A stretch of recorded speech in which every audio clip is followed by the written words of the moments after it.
नमस्कार। मैं हूं अंजू पंकज। बहुत बहुत स्वागत है आप सबका। तो आज की रात अरविंद केजरीवाल ने तिहाड़ जेल में बैरक नंबर 2 में सिर्फ चक्कर काटते हुए गुजार दी है, क्योंकि आज का दिन उनके लिए बहुत महत्वपूर्ण रहने वाला है। ना सिर्फ केजरीवाल के लिए बल्कि पूरी की पूरी आम आदमी पार्टी के लिए, क्योंकि आज दिल्ली हाई कोर्ट में अरविंद केजरीवाल ने जो ईडी की गिरफ्तारी को चुनौती दी थी, जिसका फैसला 4 अप्रैल को दिल्ली हाई कोर्ट ने सुरक्षित रख लिया था, उस मामले पर फैसला दोपहर 2:30 के आसपास सुनाया जाएगा। तो सबकी नजरें इस वक्त दिल्ली हाई कोर्ट की तरफ लगी हुई हैं कि क्या वहां से अरविंद केजरीवाल को राहत मिलती है या फिर उनकी आफत और बढ़ जाती है। और दूसरी तरफ एक दिन पहले सोमवार को बीआरएस की नेता के कविता, उनकी जमानत को जिस तरह से खारिज किया है राउज एवेन्यू कोर्ट ने, उससे आम आदमी पार्टी में सन्नाटा पसरा हुआ है। डर लग रहा है आम आदमी पार्टी को कि अरविंद केजरीवाल का क्या होगा, क्या उन्हें जमानत मिलेगी या नहीं। सबसे बड़ा सवाल यही है। कि कविता का हाल देखकर तो उन सबके हौसले पस्त हो चुके हैं, क्योंकि ये जो शराब घोटाला है इसमें के कविता, मनीष सिसोदिया और अरविंद केजरीवाल, ईडी के मुताबिक ये तीनों की तिकड़ी जो है इसी ने सारा खेल किया है। बाकी तो सिर्फ मोहरे हैं। अगर के कविता को सबसे ज्यादा फायदा हुआ है तो अरविंद केजरीवाल को भी सबसे ज्यादा फायदा हुआ है, क्योंकि 100 करोड़ उनकी पार्टी के फंड में गया है, उसी से चुनाव लड़ा गया है। तो अगर के कविता, जिसने की इस बात का खुलासा किया था कि साजिश रची थी उन्होंने मनीष सिसोदिया और अरविंद केजरीवाल के साथ मिलकर, 100 करोड़ रुपए साउथ लॉबी ने अरविंद केजरीवाल को दिए थे ताकि मनमाने तरीके से नई आबकारी पॉलिसी में बदलाव किया जा सके। ऐसा बदलाव जिससे साउथ की लॉबी को दिल्ली के शराब के कारोबार में भी सबसे ज्यादा फायदा पहुंचे। तो जब के कविता को जमानत नहीं मिल पाई है तो अरविंद केजरीवाल का क्या होगा, यही सोच सोचकर बैरक नंबर 2 में अरविंद केजरीवाल रात भर जागते रहे हैं। और के कविता के मामले में क्या हुआ है मैं वो आपको बताती हूं। के कविता के मामले में दरअसल उनके वकील अभिषेक मनु सिंघवी की तरफ से ये दलील दी गई थी कि के कविता को जो पीएमएलए एक्ट है उसकी धारा 45 के तहत जो प्रावधान है जमानत देने का, राहत देने का, उसके तहत उन्हें राहत दी जाए, क्योंकि उनके बेटे के एग्जाम चल रहे हैं और एक माँ को अपने बच्चे के पास होना चाहिए ताकि उसे स्ट्रेस ना हो, टेंशन ना हो। इसलिए इस ग्राउंड पर उन्हें जमानत दी जाए। ये अभिषेक मनु सिंघवी की तरफ से ये कार्ड खेला गया था, इमोशनल कार्ड। लेकिन अदालतें तो इमोशन पर नहीं चलती हैं, भावनाओं पर नहीं चलती हैं, वो तो सबूतों पर चलती हैं। तो अभिषेक मनु सिंघवी की इस इमोशनल अपील पर ईडी ने क्या कहा वो आपको बताती हूं। ईडी ने राउज एवेन्यू कोर्ट में कहा कि पीएमएलए कानून में महिलाओं के लिए राहत का प्रावधान है, लेकिन कविता को सामान्य महिला नहीं माना जा सकता। वो सामान्य महिला नहीं बल्कि बड़ी राजनेता है। अब आप इस स्टेटमेंट को समझिए कि वो एक सामान्य नेता नहीं, बड़ी राजनेता है। और जो राजनेता है वो अगर इस मकाम पर जांच पड़ताल जब इस मकाम पर पहुंची है, अगर उन्हें जमानत दे दी जाती है तो बाहर जाकर वो अपने प्रभाव का इस्तेमाल करेंगी, क्योंकि वो एक बड़ी राजनेता है, उनका रुतबा है। जो गवाह बाहर है उन पर प्रभाव डाल सकती हैं। आगे ईडी ने कोर्ट से कहा कि इस मामले में के कविता रिश्वत देने के मामले में सबसे प्रमुख किरदार है, और ये बात खुद के कविता ने ईडी से कही है पूछताछ के दौरान। उन्होंने माना है कि साजिश रची है उन्होंने केजरीवाल और सिसोदिया के साथ और 100 करोड़ रुपए उन्हें दिए हैं। तो ईडी ने उसी बात को दोहराया और ईडी ने कहा कि उन्होंने सिर्फ रिश्वत ही नहीं दी है बल्कि इंडो स्पिरिट्स के माध्यम से इस मामले में सबसे ज्यादा फायदा उन्हें ही हुआ है। तो एक तरफ रिश्वत देने का आरोप है, दूसरी तरफ फायदा उठाने का भी आरोप है। तो सामान्य महिला ये सब नहीं कर सकती। वो एक पढ़ी लिखी बड़ी राजनेता है, सब कुछ सोच समझ कर किया है उन्होंने, जाने अनजाने में ये गलती नहीं हुई है। ये पूरे की पूरी साजिश के कविता ने रची है केजरीवाल और सिसोदिया के साथ मिलकर। तो ऐसे में के कविता को जमानत नहीं दी जा सकती है। और फिर ईडी ने राउज एवेन्यू कोर्ट को यह भी बताया कि के कविता ने अपने सारे के सारे 9 के 9 फोन ईडी के हवाले तो कर दिए थे, लेकिन जब उन्हें पहला सम्मन मिला था ईडी का, उस दिन उन्होंने अपने मोबाइल फोन से सारा का सारा डाटा डिलीट कर दिया था। और तो और फेस ऐप पर भी कोई डाटा मौजूद नहीं है। तो सवाल तो ये उठता है कि के कविता ने ऐसा क्यों किया। किस तरह के राज वो ईडी से छिपाना चाहती थी। और ये जो फोन है इसका झोल बहुत बड़ा है, क्योंकि याद कीजिए अरविंद केजरीवाल को भी अभी तक याद नहीं आया है कि 2020-21 के दौरान जब ये नई आबकारी पॉलिसी बनाई गई थी उस दौरान जिस फोन का इस्तेमाल वो कर रहे थे वो आज की तारीख में कहां है। उन्हें वो फोन याद तक नहीं है। उनका ईडी को सीधा सा जवाब था कि उन्हें याद ही नहीं है कि फोन कहां चला गया। अब सोचिए अरविंद केजरीवाल तो आईफोन इस्तेमाल कर रहे हैं और उस वक्त भी आईफोन ही इस्तेमाल कर रहे थे। तो एक आम आदमी का आईफोन अगर गुम हो जाता है तो वो जगह जगह उसे तलाशता है, लेकिन अरविंद केजरीवाल ऐसे आम आदमी हैं कि उनका आईफोन गुम हो गया, गायब हो गया, उन्हें उस बारे में कुछ याद ही नहीं है। तो यानी कि उनके उस मोबाइल में भी कुछ ऐसे राज थे जिन्हें वो छिपाना चाहते थे, इसीलिए उसे डिस्ट्रॉय किया गया, बिल्कुल वैसे जैसे मनीष सिसोदिया ने किया। मनीष सिसोदिया ने तो 14 बार मोबाइल फोन बदले, एक नंबर के कई कई सिम अलग अलग मोबाइल फोन्स में इस्तेमाल किए, कई मोबाइल फोन उन्होंने भी डिस्ट्रॉय किए, सिर्फ और सिर्फ इसलिए कि डिजिटल एविडेंस को तबाह किया जा सके, मिटाया जा सके। तो के कविता पर भी डिजिटल एविडेंस को मिटाने का आरोप है। उन पर तो यह भी आरोप है कि उनके पति और उनके नौकर ने मिलकर ये काम किया उनके लिए। आगे ईडी ने के कविता को लेकर राउज एवेन्यू कोर्ट में क्या कहा वो भी आपको बताती हूं। ईडी ने यही कहा कि के कविता ने फोन और डिजिटल डिवाइस को ईडी को देने से पहले उनमें सारा डेटा डिलीट कर दिया था। और तो और ईडी ने यहां तक कोर्ट को बताया कि के कविता ने बाहर रहते हुए बहुत सारे गवाहों पर दबाव डाला था कि वो अपना बयान बदल दें। तो ऐसे में अगर अभी इस वक्त के कविता को इन्हीं इमोशनल ग्राउंड्स पर जमानत दे भी दी जाती है तो वो बाहर जाकर ये फिर से कर सकती हैं, जब वो पहले भी एविडेंस डिस्ट्रॉय कर चुकी हैं, पहले भी गवाहों को डरा धमका चुकी हैं। तो ऐसे में अगर अभी वो बाहर निकलती हैं तो वो ये सब कुछ फिर से कर सकती हैं, क्योंकि वो एक बड़ी राजनेता है, उनका एक प्रभाव है और इस प्रभाव का वो इस्तेमाल कर सकती हैं गवाहों को डराने धमकाने में। इसलिए उन्हें जमानत नहीं दी जानी चाहिए। और के कविता के मामले में ईडी ने यह भी कहा कि गवाहों की तरफ से दी गई जानकारी के आधार पर ही वो के कविता की जमानत को खारिज करने के लिए नहीं कह रहे हैं, बल्कि ईडी के पास इस मामले में तमाम तरह के सबूत हैं, व्हाट्सएप चैट हैं, कई डॉक्यूमेंट हैं जिनसे इस बात की तस्दीक होती है कि के कविता की बड़ी भूमिका रही है इस शराब घोटाले में। और उन खातों के बारे में भी ईडी के पास सारी जानकारी है, मनी ट्रेल को लेकर, जिन खातों के जरिए सारा का सारा पैसे का लेन देन किया गया।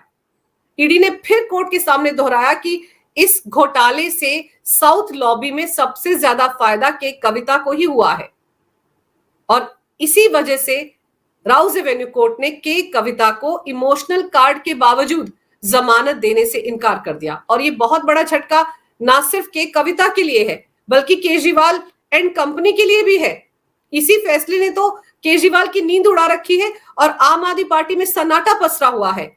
सवाल तो फिर वही है ना कि अरविंद केजरीवाल पर भी तो इसी तरह के आरोप हैं। ईडी ने इसी मामले में जब अपना हलफनामा दिल्ली हाईकोर्ट में रखा था तो क्या कुछ कहा था अरविंद केजरीवाल को लेकर वो भी आपको बताती हूं। ईडी ने दिल्ली हाईकोर्ट में ये दलील दी थी कि अरविंद केजरीवाल शराब घोटाले के किंगपिन है। ईडी का कहना है कि हम हवा में ये दावे नहीं कर रहे हैं, केजरीवाल मनी लॉन्ड्रिंग में व्यक्तिगत तौर पर शामिल रहे हैं, शराब घोटाले के पैसे के सबसे बड़े लाभार्थी वही हैं। तो जहां के कविता के लिए ईडी की टीम ने सोमवार को राउज एवेन्यू कोर्ट में कहा कि के कविता को सबसे ज्यादा फायदा हुआ इस शराब घोटाले से साउथ लॉबी की तरफ से, तो आम आदमी पार्टी की तरफ से अरविंद केजरीवाल को सबसे ज्यादा फायदा हुआ इस शराब घोटाले को लेकर। तो आप सोचिए के कविता और अरविंद केजरीवाल एक दूसरे के बिल्कुल समकक्ष खड़े हैं। फिर बात वही कि अगर के कविता को जमानत नहीं मिली राउज एवेन्यू कोर्ट से तो अरविंद केजरीवाल को कैसे मिल जाएगी। आगे ईडी ने क्या कहा था अपनी दलीलें पेश करते हुए दिल्ली हाईकोर्ट में, ईडी ने कहा था कि पार्टी यानी आम आदमी पार्टी के सभी बड़े फैसले उनके संयोजक यानी अरविंद केजरीवाल लेते थे। अगर कोई कंपनी यानी कि कोई पार्टी, यहां पर ईडी आम आदमी पार्टी को कंपनी बता रही है, तो ईडी का कहना था कि अगर कोई कंपनी अपराध करती है तो उसका जो कर्ता धर्ता होता है, अध्यक्ष होता है, चेयरमैन होता है, वही जिम्मेदार होता है। ऐसे में आम आदमी पार्टी को अगर साउथ लॉबी की तरफ से 100 करोड़ रुपए मिले तो उसकी जिम्मेदारी अरविंद केजरीवाल की है। मनी लॉन्ड्रिंग का जो अपराध हुआ वो उस वक्त हुआ जब अरविंद केजरीवाल पार्टी के संयोजक थे।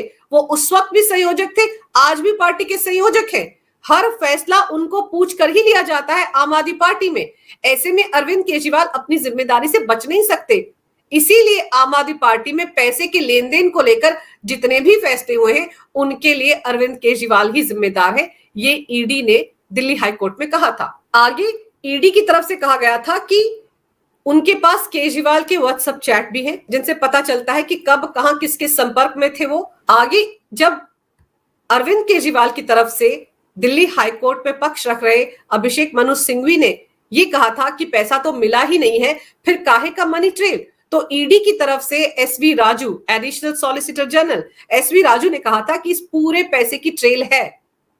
ईडी ने इस पूरे मामले को अच्छी तरह से खंगाला है, मनी ट्रेल का पता लगाया है, इस पैसे का इस्तेमाल कर लिया गया है, पैसा खर्च कर लिया गया है, इसीलिए पैसा नहीं मिल रहा है। अभिषेक मनु सिंघवी के इस सवाल पर ईडी की तरफ से कहा गया था कि वो 45 करोड़ रुपए जो साउथ लॉबी की तरफ से गोवा में डिलीवर किए गए थे वो हवाला के अलग अलग चैनल्स के जरिए डिलीवर किए गए थे और ईडी के पास हवाला ऑपरेटर्स के बयान भी हैं। आपको याद दिला दूं, पिछले साल नवंबर महीने में आंध्र प्रदेश में ईडी ने करीब करीब 22 लोगों से पूछताछ की थी। वो लोग जो हवाला ऑपरेटर के तौर पर काम कर रहे थे, जिनके सिर पर यह जिम्मेदारी थी कि आम आदमी पार्टी का पैसा गोवा में कैसे पहुंचाना है, उन लोगों के बयान भी ईडी ने दर्ज किए थे। तो ईडी का कहना है कि वो सारा पैसा जो 45 करोड़ रुपए थे वो कई वेंडर्स, वर्कर्स, एडवर्टाइजर्स और लोगों को कैश में दिया गया आम आदमी पार्टी की तरफ से। इस कैश पेमेंट का कोई हिसाब किताब कहीं पर मौजूद नहीं है।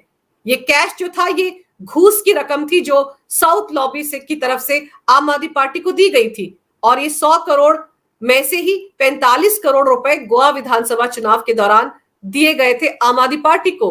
और आम आदमी पार्टी के तो करीब करीब 15 ऐसे उम्मीदवार हैं जो उस वक्त विधानसभा चुनाव के लिए खड़े हुए थे, उनके बयान भी ईडी ने दर्ज किए हैं। उन्होंने भी कहा है कि पार्टी की तरफ से उन्हें सारा पैसा कैश में दिया गया था। ये सारी ऐसी दलीलें हैं जो अरविंद केजरीवाल को सीधे सीधे कटघरे में खड़ा करती हैं। अरविंद केजरीवाल अगर ये मानकर चल रहे हो, आम आदमी पार्टी ये मानकर चल रही हो कि अरविंद केजरीवाल को आज राहत मिल जाएगी, तो इस पर बहुत बड़ा सवाल निशान है।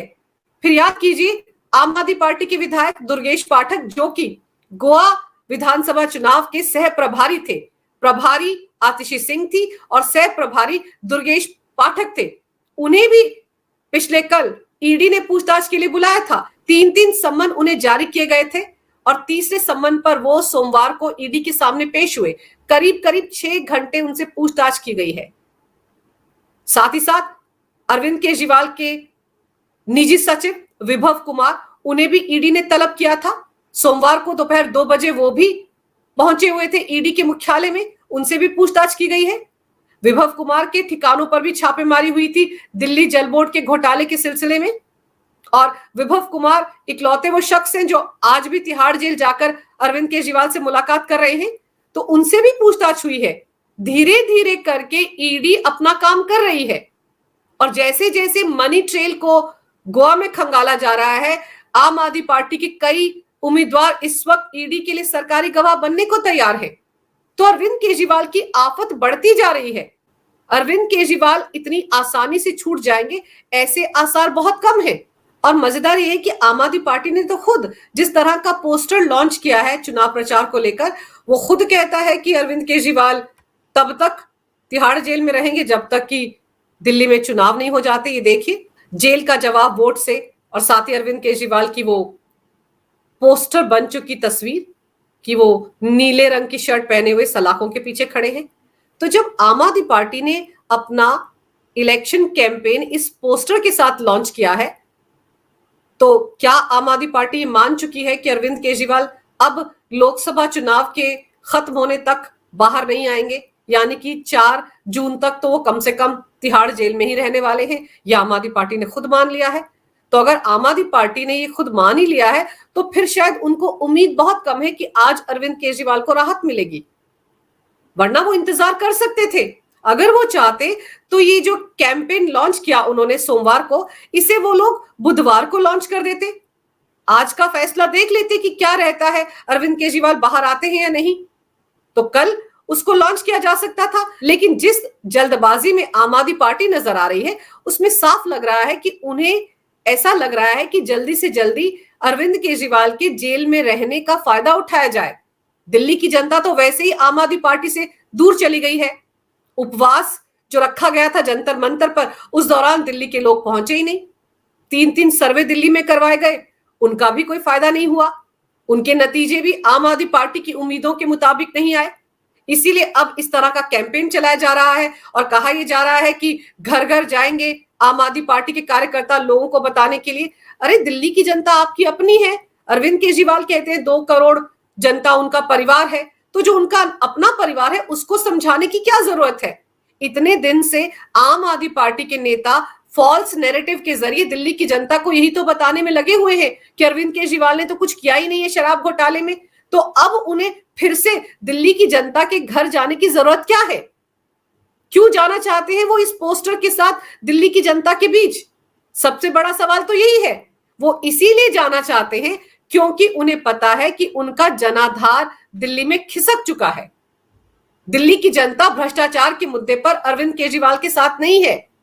इसीलिए आम आदमी पार्टी को इस तरह का इमोशनल जैसा पोस्टर जारी करके दिल्ली की जनता को समझाना पड़ रहा है, दिल्ली की जनता को मनाना पड़ रहा है कि अरविंद केजरीवाल का साथ दीजिए।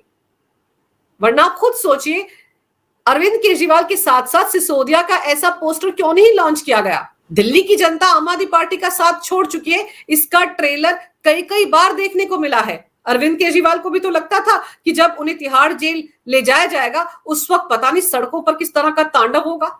दिल्ली वाले तो हो सकता है सड़कों पर गिर जाएं, उनकी गाड़ी के आगे बिछ जाए, लेकिन ऐसा कुछ हुआ ही नहीं। उपवास का कार्यक्रम भी इसीलिए रखा गया था ताकि दिल्ली की जनता को एक जगह पर इकट्ठा किया जा सके, लेकिन दिल्ली के लोग आए ही नहीं। इसको देखकर और डर गए आम आदमी पार्टी के नेता। इसीलिए ये सब कुछ लॉन्च किया गया है आनन फानन में। इंतजार भी नहीं किया गया कि अरविंद केजरीवाल हो सकता है आज तिहाड़ जेल से बाहर आ जाए। उससे पहले ही इस तरह का पोस्टर जारी करके इलेक्शन कैंपेन शुरू किया गया है आम आदमी पार्टी की तरफ से, जो साफ बता रहा है कि एक तो उन्हें इस बात का भरोसा है कि अरविंद केजरीवाल लंबे नप गए हैं, क्योंकि के कविता भी बहुत जल्द बाहर आएंगी, इसके आसार बहुत कम है। सिसोदिया की हालत देख लीजिए, वो तो 16 महीने से तिहाड़ जेल में बंद है। तो आम आदमी पार्टी में संजय सिंह के साथ साथ बाकी नेताओं ने मान लिया है कि अरविंद केजरीवाल लंबे समय तक तिहाड़ जेल में ही रहेंगे। लेकिन बड़ा सवाल, इस मौके पर भी अरविंद केजरीवाल की पत्नी सुनीता केजरीवाल कहीं नजर नहीं आए। उन्हें तो आना चाहिए था। उनके पति के लिए ही आम आदमी पार्टी कह रही है कि जेल का जवाब वोट से कम इस मौके पर तो उन्हें आना चाहिए था। लेकिन इस मौके पर उनका वहां पर नहीं होना कई तरह के सवाल खड़े करता है। ये बताता है कि आम आदमी पार्टी में संजय सिंह की जमानत पर रिहाई के बाद अंदर खाने बहुत उथल पुथल मची हुई है और सुनीता केजरीवाल को भी लग रहा है कि अब वो संजय सिंह के बाहर आने के बाद कम से कम सीएम की कुर्सी पर अपना दावा नहीं ठोक सकती। और ये चिंता अरविंद केजरीवाल को भी सता रही है। इसलिए वो चाहते हैं कि जल्द से जल्द बाहर आए और पार्टी को संभाल पाए। उन्हें तो डर इस बात का भी है कि अगर वो 1-1.5 साल बाद बाहर निकले तो पता चला कि संजय सिंह ने उनकी पार्टी पर कब्जा कर लिया। इसलिए अरविंद केजरीवाल हर हाल में बाहर आना चाहते हैं और आम आदमी पार्टी के नेता चाहते हैं कि अरविंद केजरीवाल कुछ दिन और अंदर रह जाएं ताकि लोकसभा चुनाव में उनकी पार्टी को कुछ फायदा हो सके। अगर आपको ये वीडियो अच्छा लगे तो कृपया इसे लाइक करें, शेयर करें। अगर आप पहली बार मेरे चैनल पर आए हैं तो कृपया मेरे चैनल को सब्सक्राइब करना ना भूलें। मेरे चैनल को अपना पूरा समर्थन दें। ये वीडियो देखने के लिए बहुत बहुत धन्यवाद। नमस्कार। भारत माता की जय हो। वंदे मातरम और जय श्री राम।